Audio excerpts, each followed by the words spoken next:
Hello, everyone. Welcome to the 131st episode of the Spiritual Brainstorm. In this episode, we're going to talk about the development of the human psyche and the initial trauma or the initial kind of imprints that the human psyche received as it developed. So let's get right into the meat of the episode. So the first thing I'd like to talk about is this theory that I've already mentioned of the stoned ape, which is just basically one form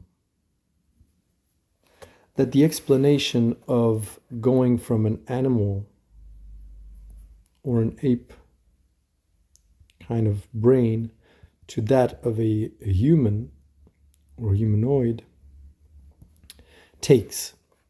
What it means is that there is a gap clearly between humans and animals. Of course, like our bodies are animal-like, but our consciousness, our psyche, is very, very unique. And you have many researchers that have looked into that, such as one that I really like is Carl Jung, and all his work on archetypes, which are common to all of humanity, and many other researchers. What I mean by form is because ultimately it doesn't really matter how you explain it. Some people say that basically some ETs, extraterrestrials, came down and reproduced with apes, and that we are kind of like a sort of a mixture between a superior Elohim race and apes. And maybe, perhaps. But the form is really interesting because depending on the form, then that depends obviously how you develop into the future. So with what is interesting about the stoned ape theory, which I'll go into, is that it doesn't require an external intervention from the outside. So what I mean is, imagine two parallel realities. One where you have this stoned ape thing where, apes would eat some kind of mushroom or whatever, and consume it. This is the stoned ape theory. And consume it regularly. So they'd get stoned all the time. And by eating the same kind of hallucinogenic mushroom or something like that, their brain would be altered permanently, and hallucination. And basically they would start to have brains that would hallucinate permanently. And so a human is a permanently stoned ape, except that we are all agreeing on the same hallucination, and therefore we don't find it strange or weird. And as time goes by, basically, humans materialize their hallucinations in material, giving them a material form, like taking the form of a house or a car. All of these things can be viewed as hallucinations, things that don't exist initially. They only exist in our minds, and then gradually humans find the method or the way of manifesting things that are hallucinations. But this is just one explanation of how you bridge the material and the immaterial world. It can be plenty of other explanations.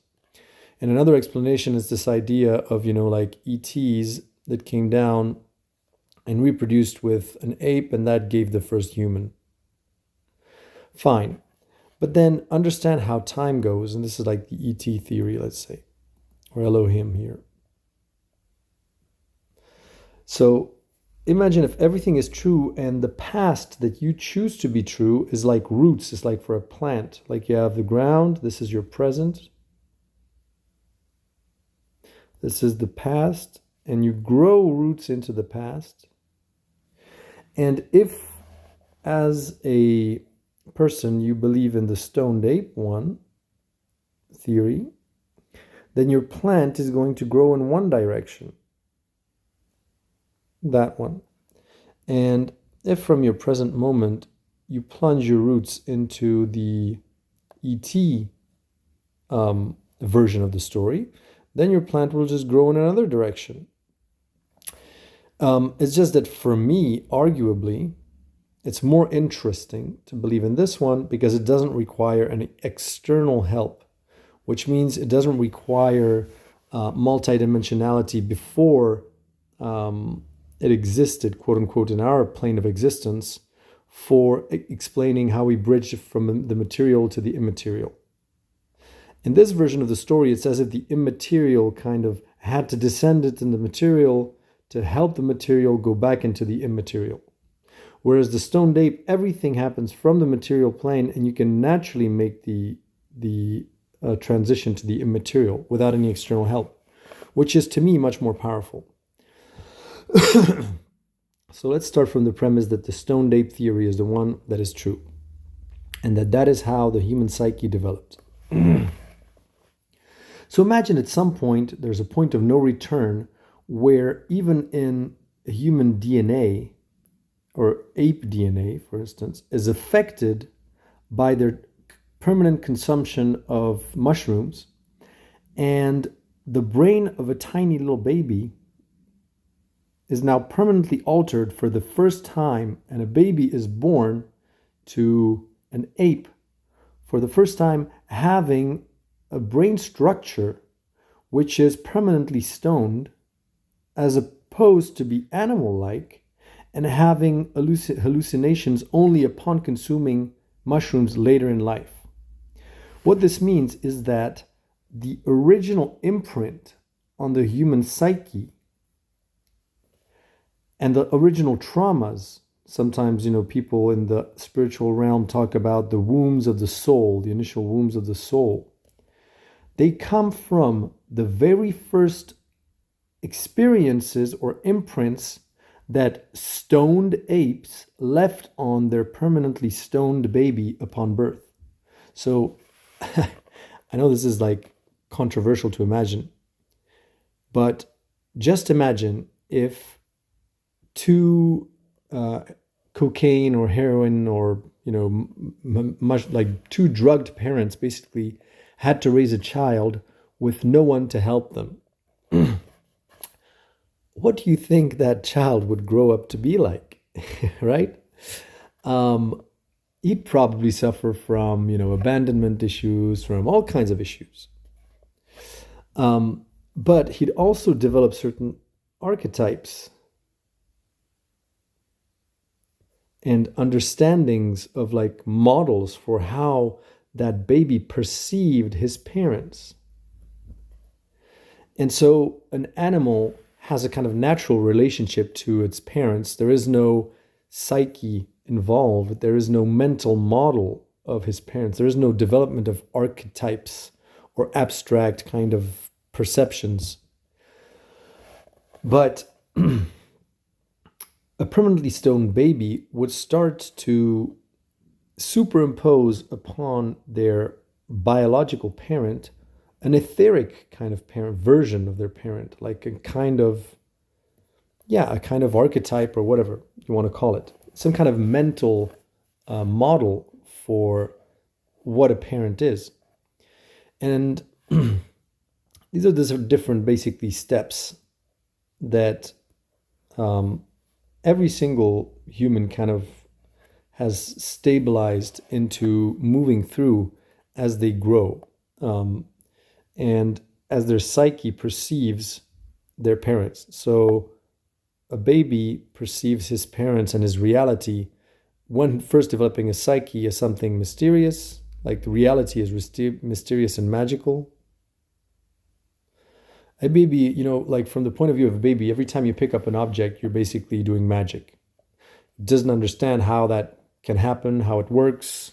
Just things move unpredictably in weird ways. And obviously his parents are like gods.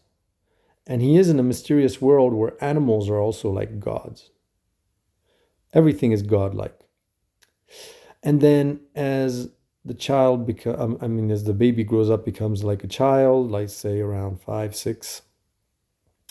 Now, like that child would perceive his parents, he would sort of realize that he is created in the image of God, because he can walk like his parents, he can pretty much talk a little bit like his parents, he can manipulate objects, but he doesn't have the same kind of rights as his parents.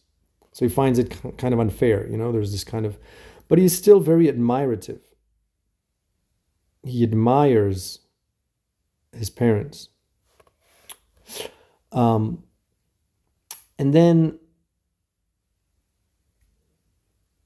as a child grows on to be a teenager, now he sees his parents as all of the faults that they have, constantly criticizing. Now he's desacralized his parents.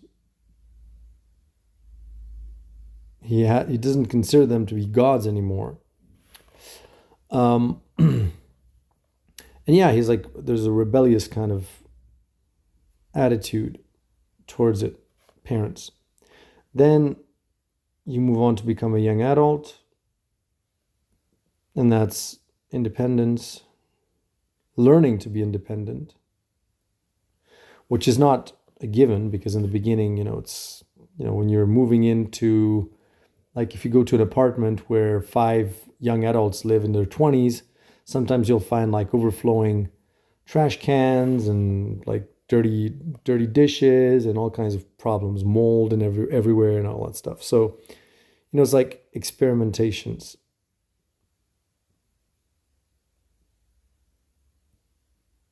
And then you become an adult, and there you basically, it's the idea of transcending your parents, becoming a better version. And so, humanity kind of, there's this idea of evolution. And you are kind of self-governed at this point.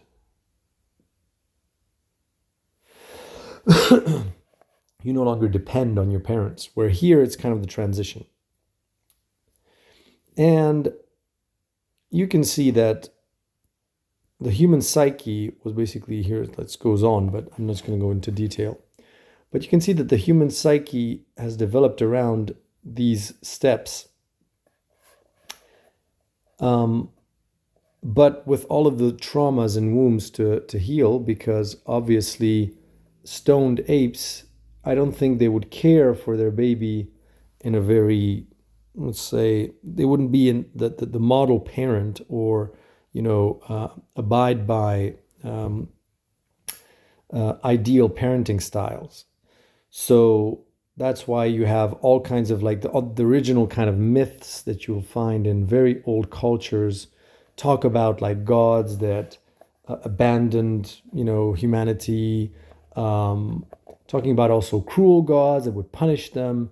And I'm pretty sure these are all just mental kind of, or it's like the molding of the psyche, where the psyche was sort of shaped by experiences that any animal would experience, but with an overlay of symbolism of this hallucination quality of the brain that wanted to understand or project something onto actions that normally are just pure biology with no meaning to them. So that's how I see that the original sort of wounds that humanity developed, and that drag us, that followed us across all of our evolution, because this is the initial molding of the human brain. And then obviously as that baby grew up to be a parent himself, well, all of his traumas were then passed down generation to generation, because his brain was forever molded into all the traumas that he received from his stoned parents, basically. And even if at that point he wouldn't need to stone himself anymore, he would still reproduce all of the traumas that he suffered as an infant.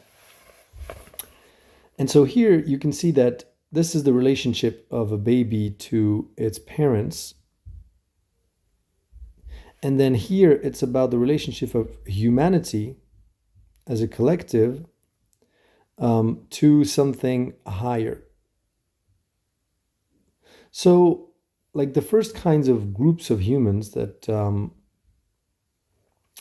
once humans got together, they basically started to form tribes of like 10 to 50 individuals. I don't know, I'm just inventing here.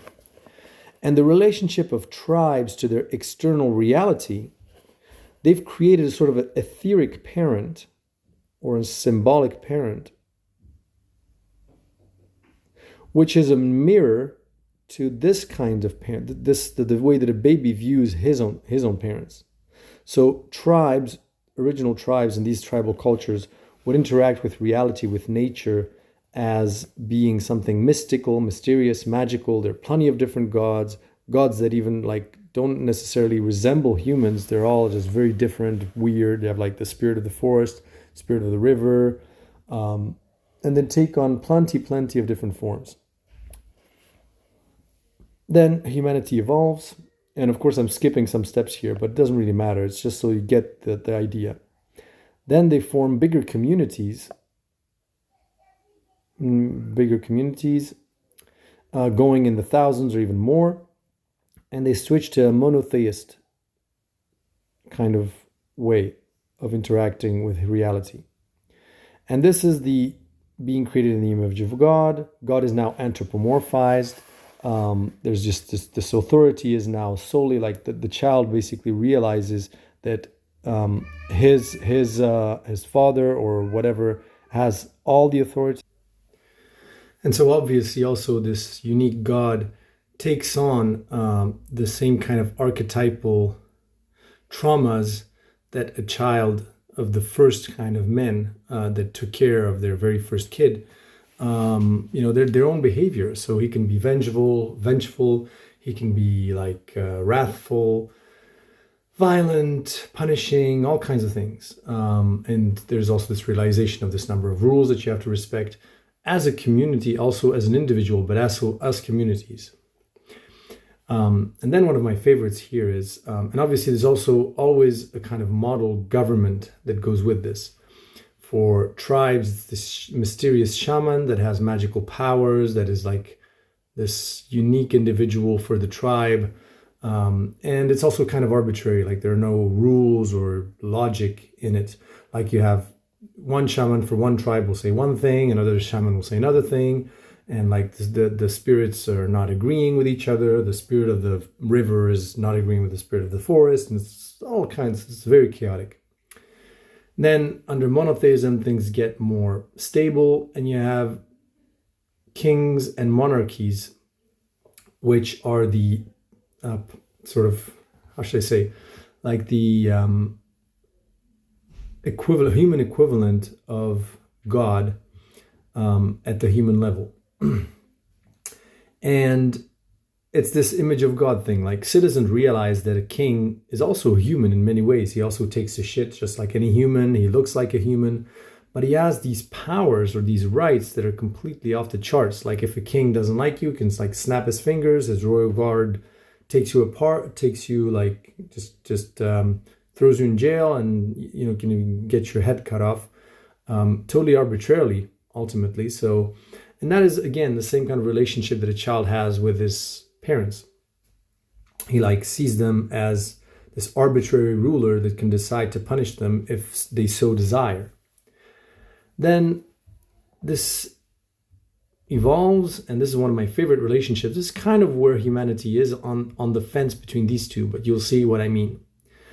The relationship of a teenager to his parents then becomes democracy and protests. So our relationship of humans as a collective, as a society, to our rulers,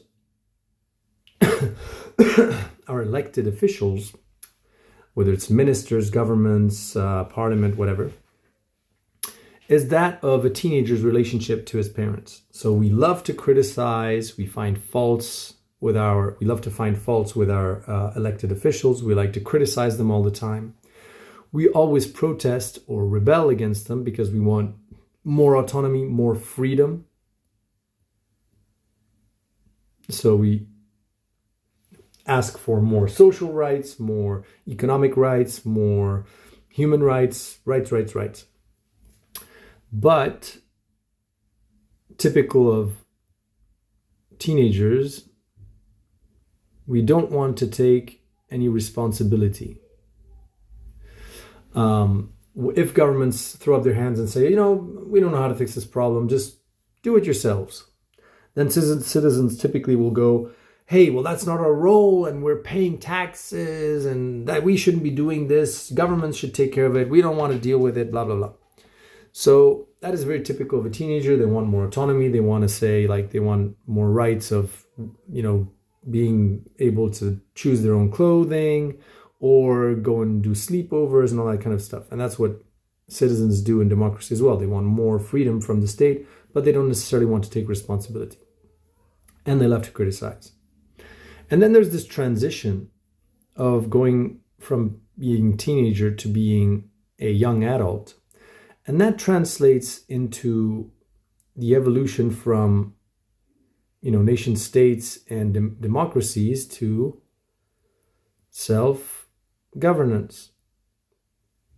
And typically, it takes the form of blockchain, which is a technology which allows, among other things, self-governance and also to gradually become independent from daddy, mommy and daddy, from centralized currencies like the dollar or the euro. And now you have Bitcoin. But as I said, it is a time of experimentation with independence. And again, if you look at what's happening in the blockchain space with FTX and before with Celsius, basically what you have is all the drama that can happen when young adults get together and start to try to live independently. You'll have one young adult that steals all the money from the other one, or that, gangs up with the landlord to kick out the other adult, young adult, or they spend all their money on stupid things in the first few weeks, and then they have no money for the rest of the week to eat. They can't manage their apartment. They might even set their apartment on fire accidentally because they got too drunk one night. And so all of these scandals, all of these problems, all these ups and downs in the crypto space is just a mere reflection of young adults, how they develop, how they experiment independence and autonomy from their parents initially before they become more responsible and they evolve past the need for this kind of chaotic experimentation phase. And even sometimes, if young adults fail at becoming autonomous and independent, they may sometimes return to their parents, which is a very, very painful experience. And that incentivizes them to become more responsible and move beyond this. And obviously, the reaction of parents in these kinds of situations can be very judgmental, can be the I told you so, with the FTX, it's we told you so, Bitcoin is a scam, Bitcoin won't work, whatever. It's the same as your parents basically saying to you as a young adult, if you do crap things in your dorm or something with your roommates, you're not ready, come back home, but we'll have to set some very, important ground rules. You have to be home by 10 in the evening, blah, blah, blah, blah, blah. And that's what that's what governments are trying to doing now to the blockchain space. It's all of these kind of conditions and limits and all that stuff that they have to set because, we've gone too far. We've done things as young adults experimenting in this space of self-governance and autonomy that aren't very responsible. And so, governments kind of step in here. The parents come back and say, look, this is not okay. We'll have to set some rules again. And it's just all part of a learning process. And obviously there is something here where all of this blockchain stuff settles and stabilizes. And where, governments become more and more, less and less important, and where people learn to self-govern in a much more stable kind of manner. Um, Now, obviously, humanity is a very diverse family of children. It's not like every single person on earth or every single citizen is ready for these kinds of, steps. Some people are still at the level of the child. Some people are firmly in the teenagers and are not ready to even attempt to become autonomous. They just want to be content with complaining and being rebellious. And it's just that, like, what I would say is the eldest of the family is packing his or her bags and is ready to leave the nest, basically setting some pocket money aside, with Bitcoin and all the crypto money, to cut himself from the money of his parents and experiment living on his own autonomously. And this is just all part of a natural evolution of humanity and is just a projection at a higher degree of complexity of a psychic kind of model that was acquired by the very first child that was ever raised by humans, stoned apes, should I say, and all of the different steps going from a baby to a child to teenager, teenager to young adult, and also all of the traumas he's experienced, because obviously all of these external manifestations of symbolic parents for humanity as a whole, as a collective, have all of the traumas, all of the problems, and create all of the traumas as on the micro. Like, you also have kings that are doing arbitrary rules that are very tyrannical. You also had very cruel shamans that were practicing human sacrifice and were negligent towards their tribe members. You also have governments which are very violent in here in democracy, for instance, in repressing the rebellion of their teenager society, should I say. So, yeah, and obviously also it's important that this desacralization process is manifest as atheism. It's the moment where you no longer see your parents as being a god, and so obviously you move on from, monotheism to science. And here it's obviously spirituality, the rediscovery of spirituality, because it is a rediscovery of self. It's a moment where you kind of experiment, and you're going to dig deeper into yourself, like trying to wonder, who are you? What are you? What is the purpose of being alive, and discovering all these things, asking yourself all these questions. And so, spirituality and blockchain have many things in common, even though people may not see it like at the outset. So I hope you found this episode interesting. What I find really mystifying is that ultimately everything springs from this construction, this very first initial experience of the first baby that had a permanently altered brain, raised by his stoned parents. And then his brain kind of, was marked by those traumas. And gradually, as language evolved, as, all kinds of concepts evolved, then it took kind of a definite form that we can put words on, like, for instance, abandonment,